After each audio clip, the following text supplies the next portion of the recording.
Boa noite para você que é leitor do blog Futebolpolis. Meu assunto hoje é Renato Gaúcho, técnico que depois da Copa das Confederações assumiu o Grêmio, conseguiu um empate contra o Atlético Paranaense fora de casa e agora a vitória, né, no fim de semana contra o Botafogo, 2-1, 2 gols de Vargas. O chileno Vargas já começava a ser questionado, né, devido às expectativas que ele criara quando foi contratado, e o seu rendimento não estava ainda compatível com aquilo que a torcida do Grêmio esperava dele. Embora ele tenha feito algumas boas partidas, ele só tinha feito, por exemplo, 6 gols nas 21 partidas anteriores em que ele havia trajado o uniforme tricolor. O fato de ele ter feito 2 gols contra o Botafogo pode ter sido uma coincidência, pode ter sido uma tarde de sorte, uma ajudinha do juiz, talvez até, mas também pode ser um indício de que uma das principais virtudes do Renato já está aí sendo acionada no time do Grêmio, que é a característica do incentivo, do estímulo, da moral, né, do trabalho psicológico que ele faz com alguns jogadores. Eu noto isso principalmente em relação aos jogadores de frente. É só a gente pegar algumas das passagens do Renato por clubes do futebol brasileiro para observar que alguns atacantes, alguns meias atacantes que ele dirigiu nos últimos 10 anos, tiveram um rendimento com ele muito superior à performance que eles apresentaram sob a batuta de outros técnicos. Vejamos alguns exemplos.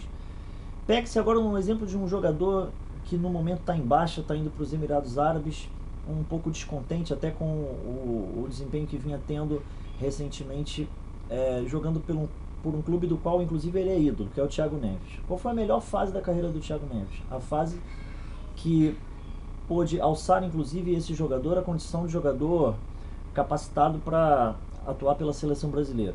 Indubitavelmente foi o período entre 2007 e 2008. 2007 ele foi inclusive bola de ouro da Placar no Campeonato Brasileiro, ano em que ele esteve sob o comando do Renato Gaúcho, foi inclusive campeão da Copa do Brasil do mesmo ano com esse treinador. E em 2008 novamente ele teve grandes atuações na Libertadores da América, inclusive foi um jogador que fez 3 gols numa final de Libertadores, né? Embora o Fluminense não tenha vencido a competição, não há nenhuma dúvida de que o Thiago Neves foi um grande nome do torneio 5 anos atrás.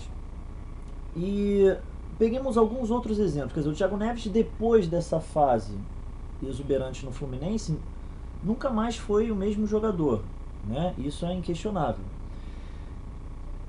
Peguemos o exemplo de um trabalho até anterior do Renato Gaúcho, Vasco da Gama, entre 2005 e 2007. É claro que o Romário nunca foi um jogador que apresentou problemas de autoestima. Pelo contrário, marrento do jeito que ele era, ele sempre confiou demais no próprio taco. Mas em 2005, com um 2004 já turbulento, fraco, e o peso dos 40 anos nas costas, ele já dava sinais de que o fim era irreversível. Eis que chega o Renato Gaúcho ao Vasco e Romário é artilheiro do Campeonato Brasileiro aos 40 anos de idade, né? O que parecia ser uma aberração aconteceu em 2005, coisa que não é fácil acontecer.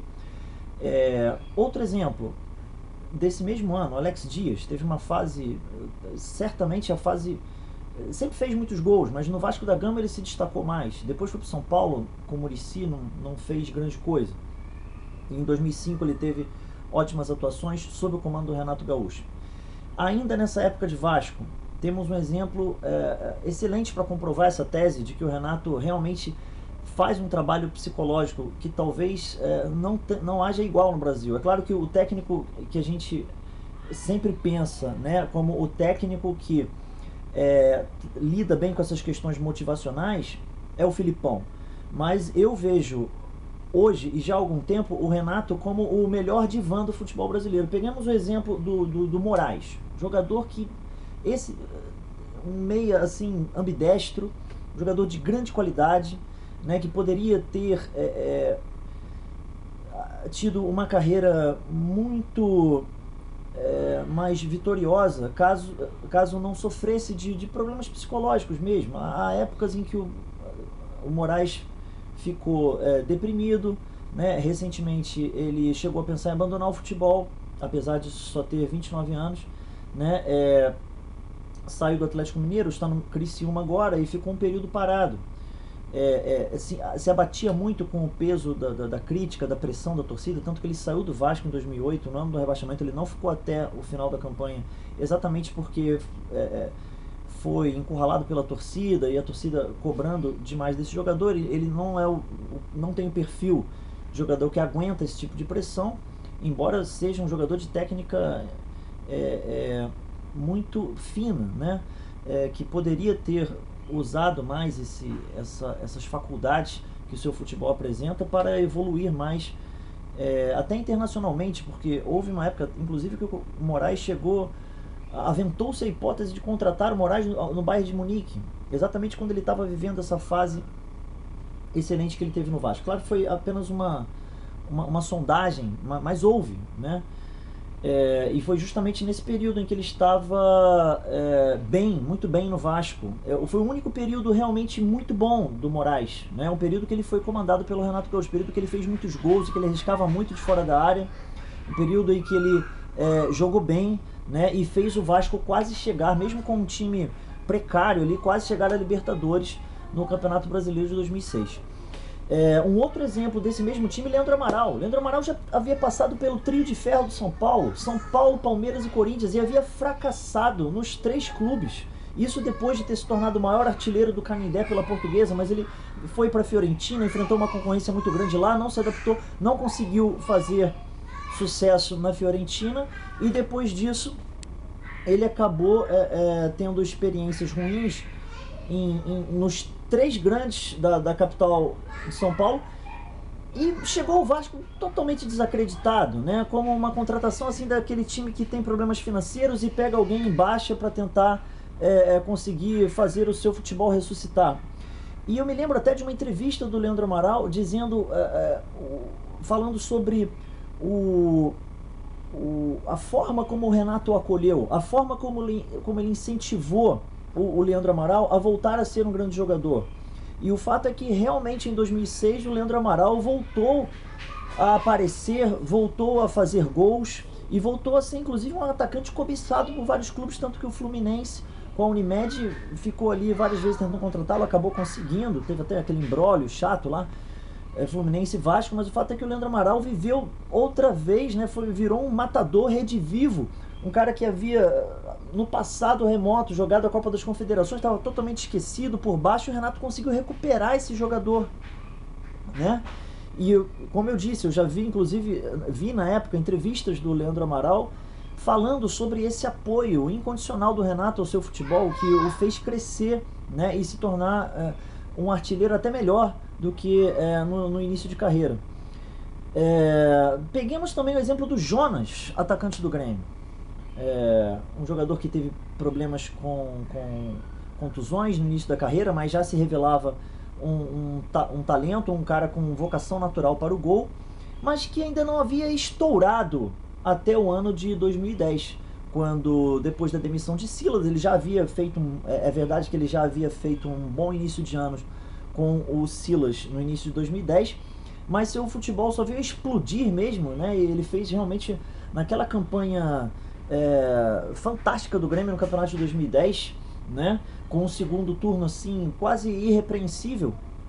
O Jonas fez gol em cima de gol e conseguiu realmente a artilharia do campeonato daquele ano e uma subsequente transferência para o futebol europeu. Ele está bem colocado no futebol europeu, no Valência, que é um clube realmente de expressão, e ele teve essa arrancada na sua trajetória do futebol a partir do momento que o Renato Gaúcho chegou ao Grêmio, né? Inclusive já pude ver o próprio Jonas também falar sobre essa relação dele com o técnico, que foi uma relação muito proveitosa para os dois, né? Já que o Jonas evoluiu bastante, conseguiu crescer, fazer o seu futebol render frutos para o time que ele defendia, e o Renato conseguiu realmente uma campanha espetacular. Então, quer dizer, existe alguma coisa na forma como o Renato trabalha, né, na forma como ele lida com o jogador,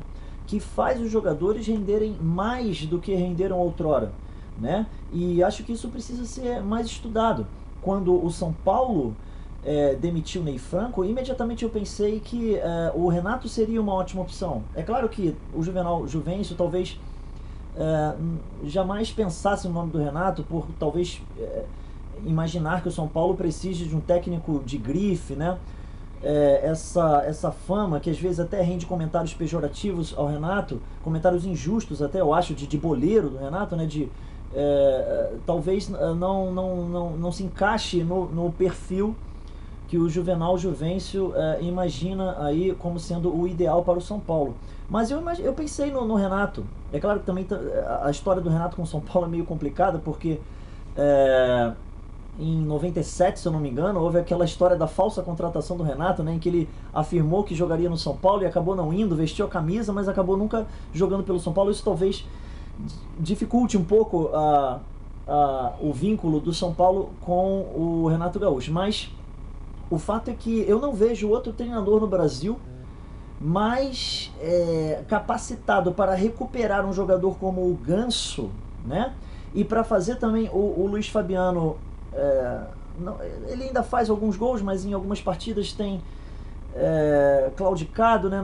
E tem sido muito expulso. Eu acho que essa dobradinha Ganso-Luiz Fabiano poderia chegar a um patamar de desempenho bem alto se o Renato Gaúcho tivesse sido contratado, né? Então é esse o meu comentário de hoje sobre essa psicologia portalupiana. Um grande abraço e até a próxima.